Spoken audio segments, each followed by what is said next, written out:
evening and welcome to My Culture, My Pride on Top Christed Radio and Television, where your matter now we own. My name na Princess, and today we will talk about World Hausa Day on top the show. World Hausa Day na that day where they celebrate August 26 every year to celebrate language where more than 30 million people inside Nigeria, Niger, Ghana, Indonesia, and lots of other countries they speak. In short, from what we've been here now, say for some parts of West Africa, the way English now our lingua franca for Nigeria, Hausa na be their own lingua franca.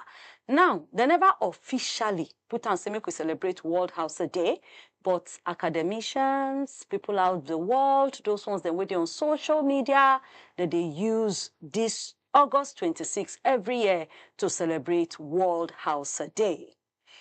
Before we go bring in the person who will follow you on the matter and take a very short break, let me give you a little background of what really happened and how this day come about.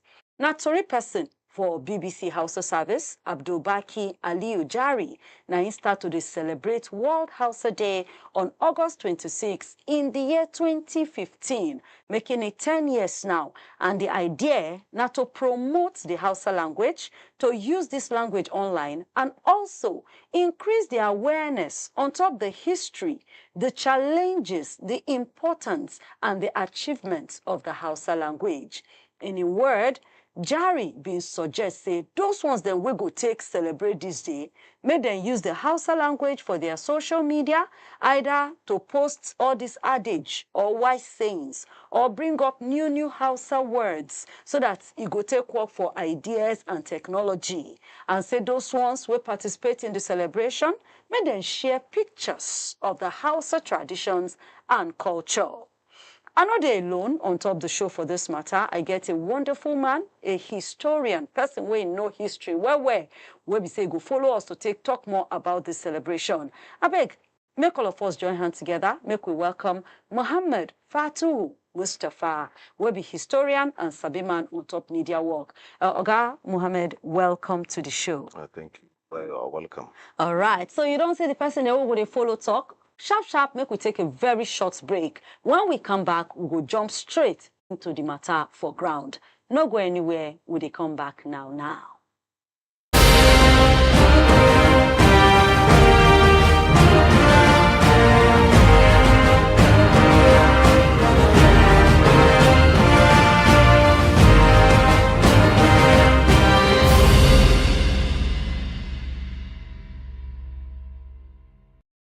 Welcome back to the show.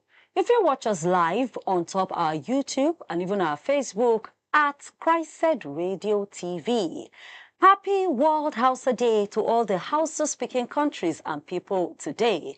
Now, coming back into the studio, Oga Fatuhu, quickly, you get one or two questions, then we'll get to discuss on top of the matter.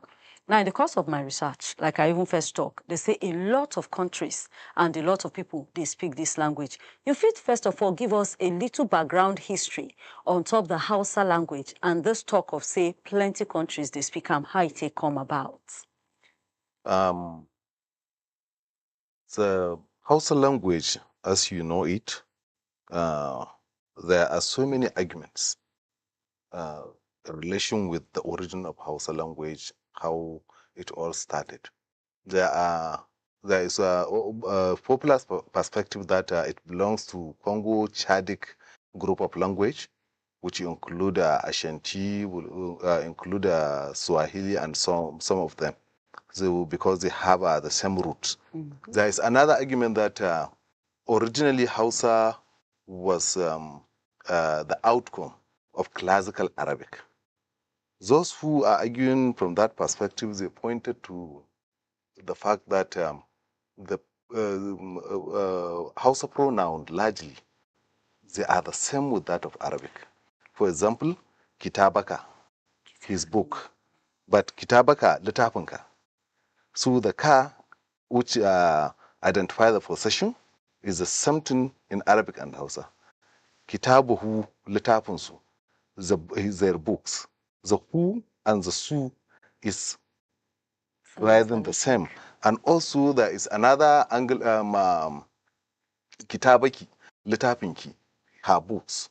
The something, the key, ki, which signified the female possession, also is also the something in both Arabic and Hausa. Some are pointing to the fact that most of the words that we are thinking that they are borrowed from Arabic, they are not borrowed. They are originally Hausa words, but from the ancient or lost Arabic dialect.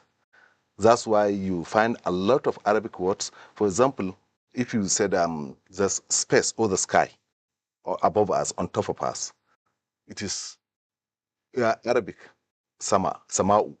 In Hausa, sama. Some think that it is borrowed from Arabic, but our argument is, if it is borrowed from Arabic, what is the original word? Because you cannot tell me that Hausa man has a name of stars, taurari, moon, water, and he don't have the name of where they are.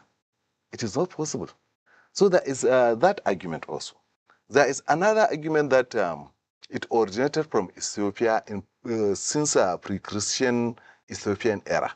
Okay. Some pointed to the fact that the mode of pre-Islamic worship in Hausa land look exactly the something with Ethiopian. They were both worshiping a sun. There was a sun worship. There was a river goddess they were worshiping, and so on. So they pointed to that the original Hausa mode of worshiping before the advent of Islam in Hausa land were the same with people in Amharic in Ethiopia. In fact, scholars like Mala Nasir Kabara of blessed memory, he said that the Dala hill in Kano derived its name from Dahalak Island in Ethiopia. So there is that argument also. So there are so many perspectives about the origin of the language. Okay, sorry, if let me just cut you. So if we dey talk this matter, Hausa no be originally Nigerian language, na borrowed something. Because that is one perspective. Okay, so how it reach us here? That is one perspective, that as a result of migration. There is even a foreign invader theory, which is popularized. For example, the Bayajidda angle, which I totally disagree with. Because some people are saying that a prince of Baghdad revolted against his father, took his army, moved from, migrated from Baghdad, Iraq now, and he was moving up to the time he reached Hausa land. He first settled in Borno, and later he came to Hausa land and settled first in Garangabas, which is Hadija now, and later he moved to Daura, and now he killed their ancient god, which is a snake which they were worshipping, and he conquered the whole Daura, and later he sent his children to. But in that, there are so many unanswered questions about that issue. That because if you look at it, when the first Islam did not fight to dominate Baghdad, Islam created Baghdad. It was created by Umayyad rulers who were descendants of the Prophet. They don't want to stay in or to live in the same place where their arch rivals, the Umayyad dynasty. They don't want the capital of the Umayyad dynasty, which is Sham in Syria now. So they moved from there to they created their own new capital, which is Baghdad. And the first king was Allah Sapa, then Ma'mun, then Hadi, then the Abu Jafar al-Mansur, up to the last one, who was killed by Genghis Khan, son, Kublai Khan. So for all these years, over 100 years they have been ruling. There was no time when Islam arrived in Baghdad. Islam created Baghdad. So how can there be a king? And what we ask is, because they said his original name was Abu Yazid, Makhalid ibn Qaidad az-Zinyati. All this, yeah, the Bayajidda. Abu Yazid was his original name. If Abu Yazid was his original name, then who was his father among all the kings? Because we know them all. And if you look at the time, it happened that the last king, Mutawakkil Billah, was killed by Mongols invasion, the Duaran Mongols invasion of Baghdad. They destroyed the city. They killed about 300,000 people. That they massacred them, and they conquered the city. Now, at that time, that event happened around 12th century, which was about 200 years after the so-called first son of Bayaji the Bagauda was in Kano. He even died then, by then. So if you look at that, you can see that there are so many misconceptions, there are so many misgivings about the story, which maybe eventually will come to the origin of the story and how it emerged, because we understand that it was a colonial revisionist attempt to revision the Hausa history, the origin of Hausa history. There are so many reasons why colonial want to push that angle. So to historians, how did Hausa come about? The Hausa language, how did it come about? And then how did it become one of the official languages in Nigeria? Okay, what we believe is that Hausa are native that region. They are a result of Sahara desiccation, maybe about 3,000 or 4,000 years. There were so many tribes living around the Sahara when it was an ocean, before it desiccated to become a desert. Now, if you look at that, there is so many of them were moving into hinterland, looking for a greener pasture for various reasons, academic reasons, agricultural reasons, agrarian reasons, and also for security reasons. We had about 2,000 years, according to the song of Bagauda, Wakar Bagauda, that Wakar Bagauda, let me digress a little, is one of the few sources of northern Nigeria or Hausa history which we believe is native. It was written by a native Hausa man. So the rest, yes, Wakar Bagauda. It is one of the source of Hausa history which we believe it was written by a Hausa man. One of the few. There may be others, but largely Hausa history was written, not oral, written one, was a product of largely Arabs, Fulani, like me, like us, Fulani, and also Europeans. Okay. So everybody was creating a Hausa history based on his needs, based on his vested interest, to justify what he's doing, to do what he want to do.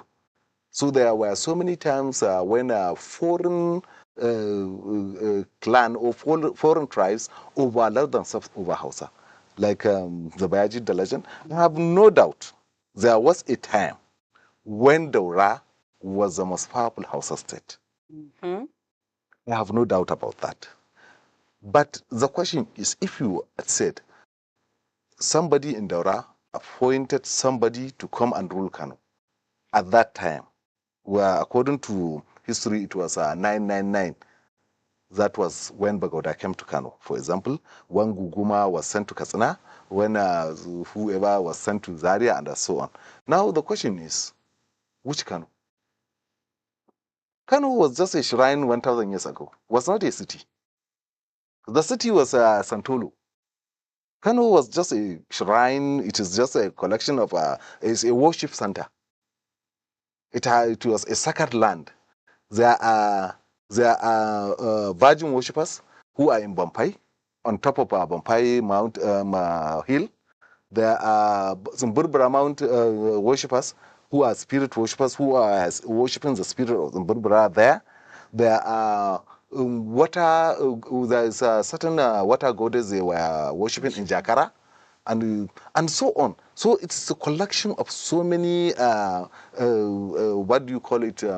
So many goddesses and gods. Gods and They are, yes, worshipping, and yes, so many cults. The Venus cults are the one I'm telling you. They are worshipping Virgin and what have you in Bompai area. So the top one was in Dala Hill. That's why the two. Now the question you will ask yourself is, why another group of Hausa people came to Kano in the name of Abagawa, attack the system of worship, the religion of the native Kanawa at that time, led by Bagauda, who they banished and ran to Kazauri. He died there. It was his progeny who had it in their mind that one day they will come back to Kano and conquer the city. And But conquered it. And that's what happened during, I think, Dauda Abasama. It was one of his, it was his great-grandson who came back to Kano and took it by force. All right. So there are so many things. And even if you said, okay, he sent somebody to Katsina, which Katsina? There was no Katsina at that time. What we have was Dirbutakushi, which is 45 kilometers now away from Katsina. Dirbutakushi was the original city, was where the rulers are. That was where Korau came and killed his arch-rival Mashidi. So, and he became the first Hausa king of Katsina. Okay. Now, but in history now, how many countries and how many tribes, how many people, they actually speak this Hausa language? Now, in a rough estimate, there are over, from Kano to Mauritania, there are over 70 million Hausa speakers. Is it this same Hausa of Inazua, Jeka, this same Hausa? No. There are real Hausa speakers. You understand? Yeah. You know, Hausa consists of so many dialects. For example, if you listening to Kano people, Kano person speaking Hausa, it's not that something with Sokoto dialect or the Katsina dialect, or but this group is one group of Hausa people. There are Hausas in Niger. You understand? They are calling themselves, they were even claiming that they were original Hausa Bakwe, because they are calling themselves Osabakinka. So Zabakinka, there is a group of 7 Hausa under the Magaram now. The Magaram is just not more than 200 years, so you know that. But Zamria, Dingas, Magaria, Medamusa, Kolorikolo, and Guri. They are 7, and they are claiming that they are the original 7 Hausa state. Not that the Urakas and Gramka, They are saying they are the they were the original Hausa Bakwe. Yes, not the Hausa Bakwe. Not this this Hausa Bakwe, Banda Bakwe. Yes. Because even in that Hausa Bakwe, Banda Bakwe, you are talking about because how can you prove to the people that Zampara were not originally Hausa? Zampara is part of Banda Bakwe. How can they not be part of Hausa? How can you tell me that Kevi? But, and also, this is another problem, the creation of Kevi. Kevi was created about 500 years after all that happened. It was created by Kanta, who was living in Gungu, moved to, then later he created Burning Kebi, and later Fulani took it over, and after Gwandu collapsed, now they moved, now the emir of Gwandu is now in Burning Kebi. As a result, they moved to and created Argungu. So the original Kanta family are living in Argungu, while the Fulani emir of Gwandu, who was the second most important emir after the Sultan, he's in Burning Kebi. But if you look at it, Kanta came 500 years after all this, what we are talking about, Daura has happened. How can he be part of how can Kebi be part of Hausa Bandabokwe? It was just a later creation. So, me, I believe that Hausa, like, there was a book, let me remember, it is and it is an Arabic book we found in Egypt about a letter sent to Ahmad Baba al-Timbuktu. Ahmad Baba al-Timbuktu was one of the most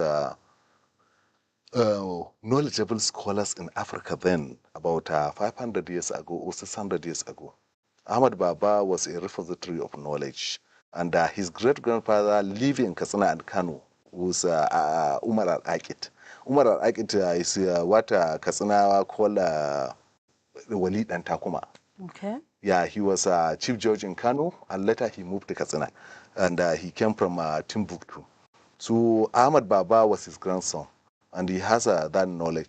He was a very knowledgeable and a scholar of international repute. Most of his books written were very insight about the history of Africa, sometimes back. Now in his Al-Kashaf Warban, Fi Mujallabul Su'ud, One scholar from Morocco sent him a letter asking him about black slaves who are coming from Hausa land. So he was asking him about their status. How are they going to treat them? Because they are claiming they are Muslims and it's not allowed to enslave a Muslim. So he said, okay, if that is the case. So he told him that Hausa land consists of Kano, Katsina, Zazzau, Barno. That is where, These are yeah, the the original original Hausa houses. state, according to Ahmad Baba al Timbuktu. He said all this and so on. But if not for inclusion of Barno, we can say that, of course, he was right. They are the original Hausa state. Houses created because there was a lack of central government in Hausa state. So they are city state. For thousands of years, they have been living like that. Though there was an internal war between Kano and Katsina, Kano and Zazzau, Kanta, and so on, they have come and fight among themselves. And even later, when Gobrawa came, Gobrawa are claiming that they are descendant of Coptics from Egypt. So they live in Sahara for many years before they moved to Al-Kalawa in Zamfara. And later, they took away Zamfara by force and become the most powerful state in Hausa states. So whatever the case may be, to me, I believe they are native there. Houses. And if you look at from a scientific perspective, mitochondrial DNA, what they call Eves of Africa, they believe that sub-Saharan Africa was the origin Of Hausa. of man. Okay, of Of man. man. Yes, Sub-Saharan of course, Africa. sub-Saharan Africa, because of the issue of mitochondrial DNA, which they call in a literal English the Eves of Africa. There is that perspective. So they believe that sub-Saharan Africa, originally man started to live in sub-Saharan Africa. And looking at different societies living in this area, you will believe that there was a time when it was a citadel of human civilization for quite a long time. Maybe it is a lost civilization long time ago. So that is, to me, that is what I believe. Okay. That I don't believe in that foreign invader theory where just one hero moved from somewhere, came to this area, created this and do that. Okay. No. Okay, now, but right now, you think, say, the Hausa language, they improve, or if you say you don't, they decline? Like, is it still well-spoken? Is it still as popular as it's supposed to be? Now, this question stands with also the fact that they say it be the 11th most spoken language in the world, and by the year 2050, it will even rank higher. Do you agree with that? But do you also think, say, the language now, don't they lose? Like, it is going into extinction? Well, there is good news and bad news. Okay. There is these two issues, which they are always contradicting. Now, if you look at it, there are, as I told you, 70 to 80 million native Hausa speakers from Kano to Mauritania. There are Hausa scattered all over. And they develop a different dialect. Some even lost their dialect, lost their language, but they are still Hausas. Like Gnawa in Morocco. Gnawa in Morocco is a ethnic group. They cannot speak Hausa. But the origin of the Gnawa is Kanawa. They were people from Kano. You understand? Yes. There is one tribe in India. What is the name of that tribe? I forgot, but maybe before you finish, if I remember. Yes, of course, they are tracing their origin to Kano. You understand? Yes, I they do. They are still there. They are worshiping one Babakur. And when I traced the history of who was that Babakur, I came across one of those top scholars the Hausa scholar who live in Hijaz, Saudi Arabia now. He lived some times at the times of. He was met by Muhammad al-Kashnawi. Muhammad al-Kashnawi was a Katsina scholar who was one of the top world mathematicians of his time then. Yeah, he died in Egypt in 17th century. He lived there in Egypt. Probably it was that Babakur who is journey and what around, have you. yes. Yeah, in this odyssey, he Drop found those himself ones in in India, and he stayed there, and maybe, but they are tracing their origin to Hausa land also. So you can see that, and also there are over 30 million Hausa in diaspora. So if you think Hausa is going down, no. It is expanding. Then in Nigeria, the language itself, is it still? The language is what, yes, of course, the language is ever expanding.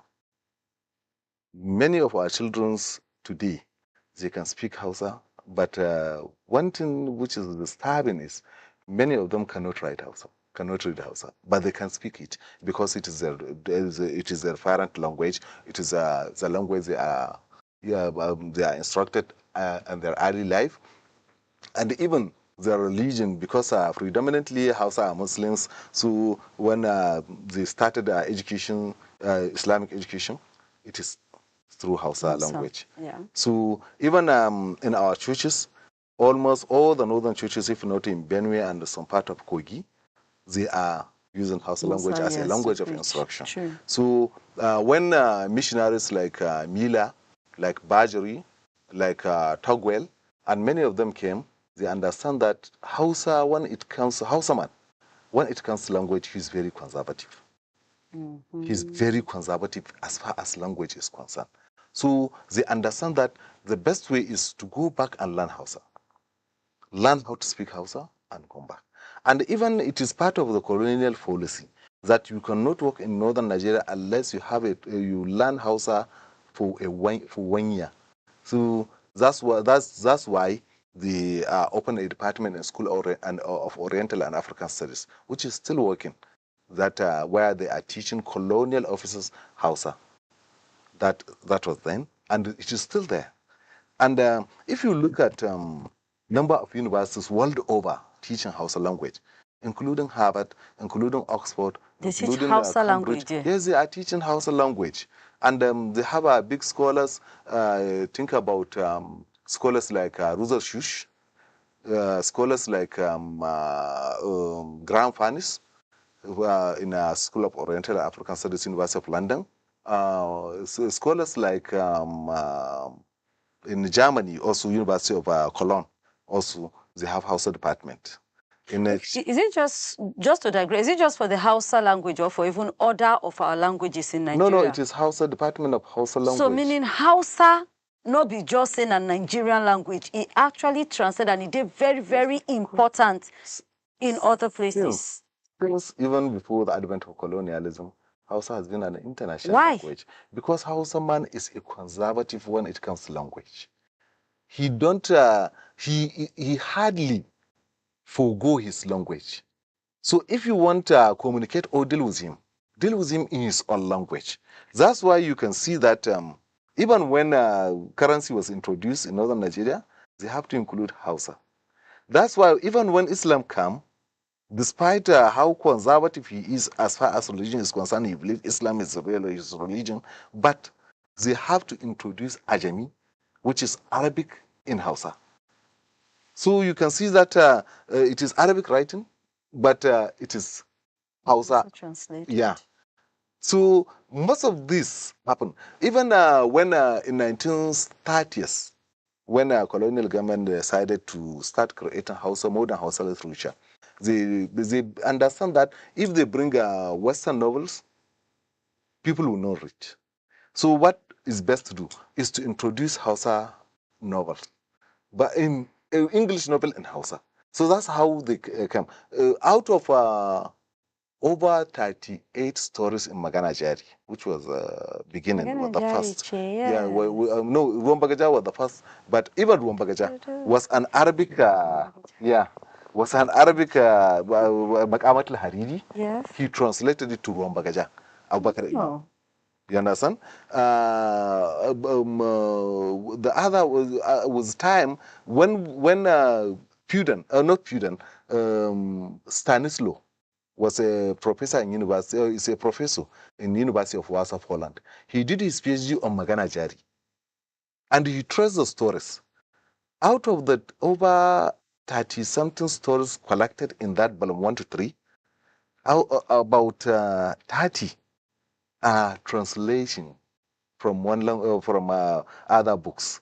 Now, even Iliad and Mekarfi was a Russian story translated into Hausa. So there are so many of such. Now they understand the mindset of Hausa man is that his language matters and he will never forgo it. Okay, now, English is our lingua franca. And most times they will say, no matter how you know your language, you sabi English too.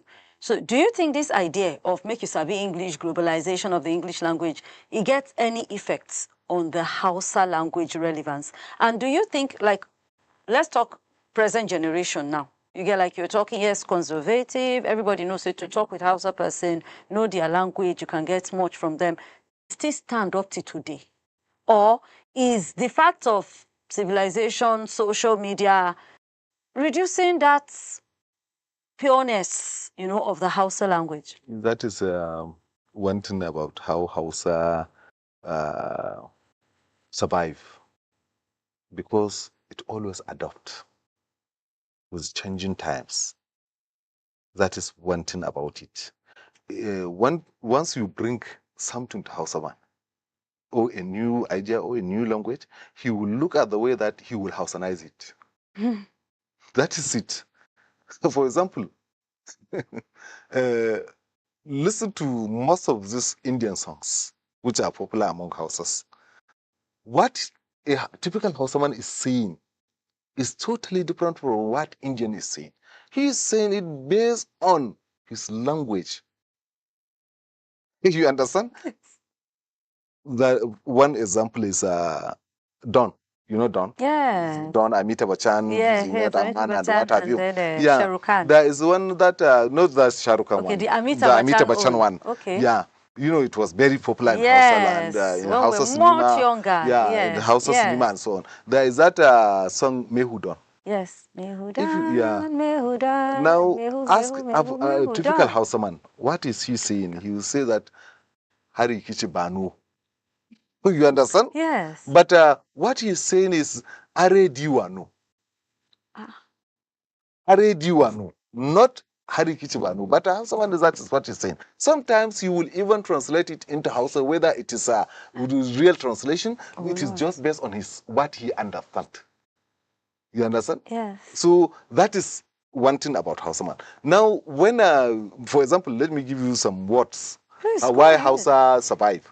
Because if you bring words, for example, when Europeans introduce currency, let me go back to currency again.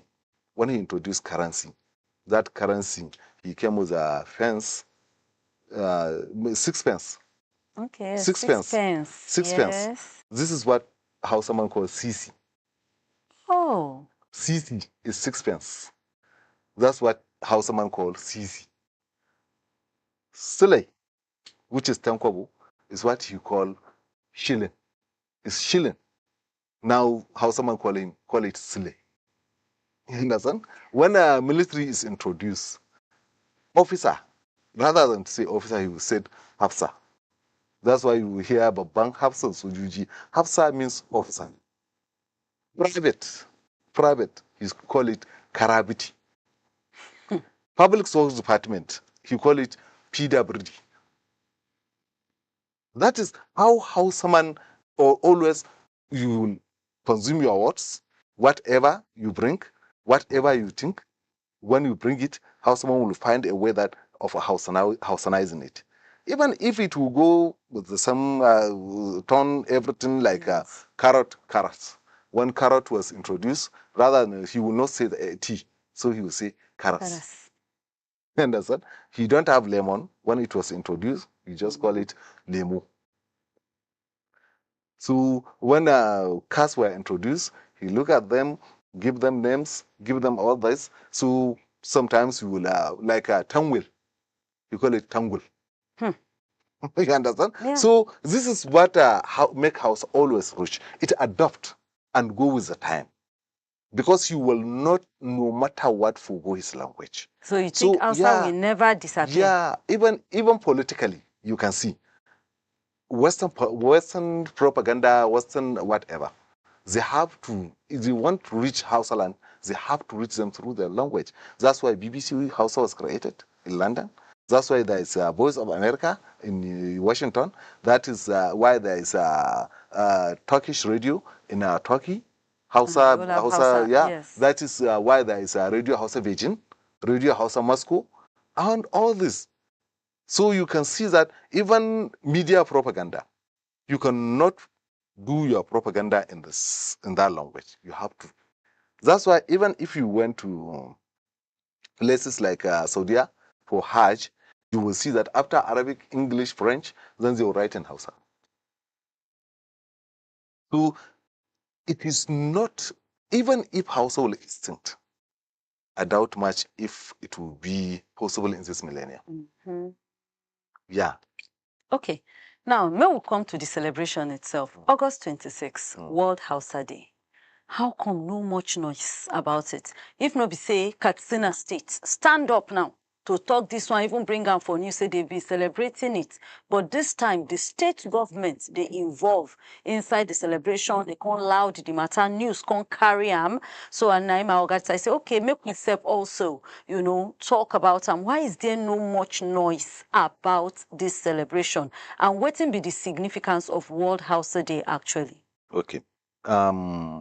Before this Hausa Day, there was a time when every university, every polytechnic, largely, especially Ahmadu Bello, Bayero University, Usman Danfodio, they were celebrating Hausa weeks.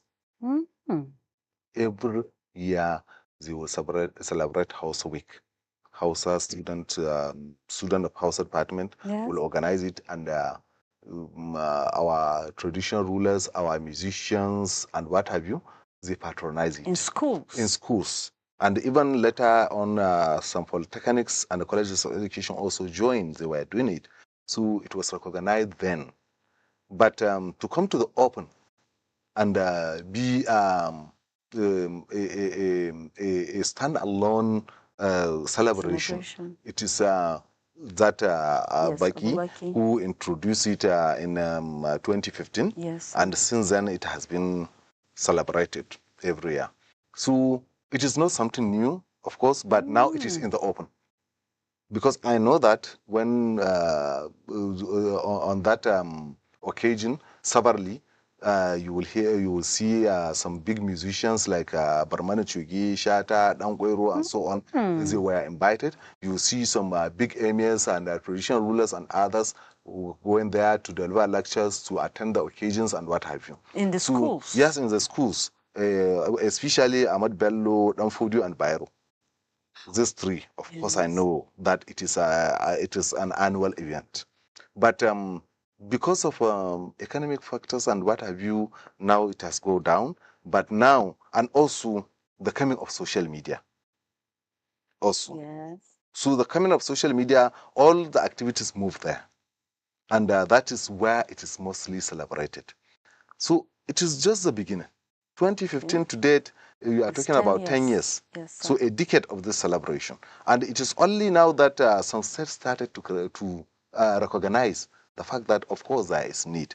Especially a state like Katsina, which has a house origin. In fact, before the advent of colonialism, in Europe, Katsina was called the Athens of Hausa land. Wow. Because of the number of scholars living inside Katsina. Because it was the most popular Hausa state, even more popular than Kano. Kano became popular later. But Katsina was the most popular, was the richest, was the most powerful then, before, but due to some political issues and internal crisis in Katsina, that's why it collapsed or it go down and Kano took over. Because of the position of Kano, it is at the center. It is not easy to attack Kano from any angle because it is at the middle of Hausa land. Yes. So that's why it is not easy for outsider to invade it. But Katsina was at the border, and it has a crisis. That's why it is divided into three. Gusau was Katsina state. It was Katsina then. Gusau is not in Yes, Gusau, yeah, that's why he's called Serikin Katsina Gusau. Oh. You understand? Yes. Because it was Katsina then before Jihad of Danfodio. And also there is Katsina proper, which is Katsina of today. And there is Maradi. That's why he's called Serikin Katsina Maradi in Niger. In Niger. Yeah. So the original rulers of Katsina are now in Maradi. The original houses rulers before the Fulani. The Fulani rulers are now in Katsina, the Katsina floor. Like what happened to Zaria or to Zazzau. Zazzau was something, Zazzau was, was up to Abuja, it was Zazzau. But later, because of the Fulani Jad, the original house of Zazzau now are in Suleja, which was the original Abuja. You understand? Yes. So to say that the significance of all this, what do you call it, the celebration, of course, it is very significant. It is about identity. It is about a sense of belonging. You know, there are houses, the original houses, like the Kutumbawa, like the Dumawa, like Kismawa, like Kulawa, like so many other tribes which are original Hausa.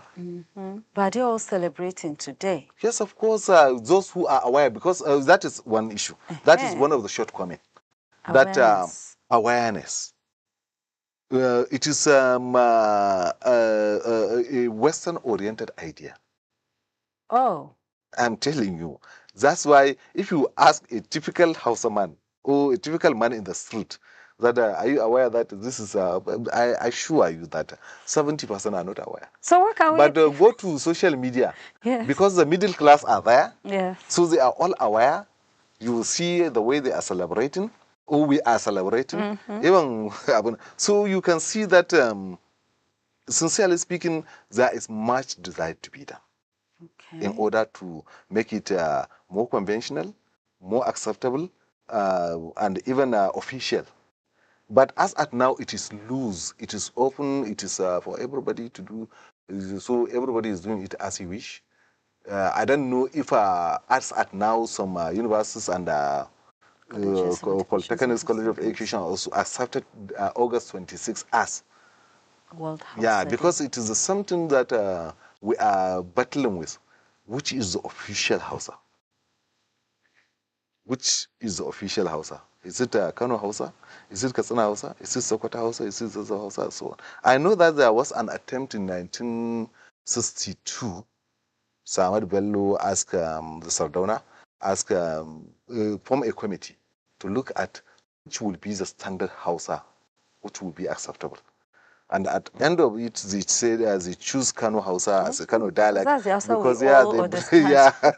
That's why you will hear that all over the world, it is Hausa, it's a Kano dialect, which is accepted. Because it accepts more changes. And it is modernized. And you know, Kano is a cosmopolitan, it is cosmopolitan nature, and it is a melting pot of culture. Many cultures came to Kano and melted. So it is just like a melting pot. You will see, you will have Arabs who are now natives of Kano. You understand? Yes. Like original people living in quarters like Alfundiki. Alfundiki means Alfunduk. Alfunduk means hotel. You can see where it is, like Alcantara. Alcantara means Alcantar. Alcantar means a bridge.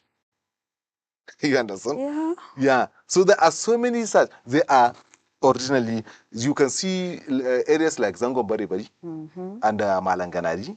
They were originally people from Kano. And now they are native of Kano. For example, if you ask Abacha, a Kanuri man, but he never claimed Borno.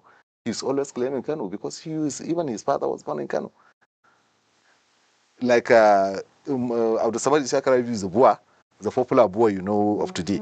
They are Kanuri, but they are Kanawa. They have nowhere to go with Kano. They are people of Kano, and they accepted that, and they believe that they are Kanawa. You understand? Yeah. So there are also even you will be surprised. There are Igbo Hausa who are now you cannot see that they are not Hausa. No way. But they originally Igbos. Yes, but Kano already accepted them. They are today Hausa people, typical Hausa people. They cannot even speak Igbo. They even forget about their root. Language. And there are there are Yoruba Hausas also in Kano. True, sir. This, okay, because of time, just one last question. Now, somebody said that this World Hausa Day suppose become big event where they go recognize internationally so that people from far and wide feel they travel. Like how you go for tourists, you know, how you go for different, like Calabar Carnival, like Oju de Oba Festival. Say, this World Hausa Day supposed to be like that. Do you agree that it should be world recognized? Of course, but there are so many constraints in relation with that. That's what I'm saying.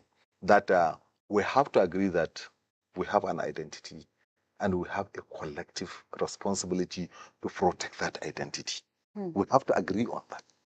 That, okay, we agree our traditional rulers, who are the custodian of our cultures, our elders, who are also a custodian of our cultures, and our people, the masses, we, and whoever you are, whether you are Hausa Fulani, whether you are typical Hausa, whether you are Fulani, we all agree that we are Hausas. No matter what, no matter how, we are all Hausas. That is our identity. If you don't take it, world has recognized you as a Hausa man. So this is your identity. So we need to do something to make it official. We need to push, because even if we cannot push it nationally, we can push it through our state assemblies. That Nigeria need to do that. We can also appeal to UNICEF, which is responsible, world body, yes, because it is about culture and yes, UNESCO. Yeah, UNESCO. I mean, not UNICEF, UNESCO. It is about culture.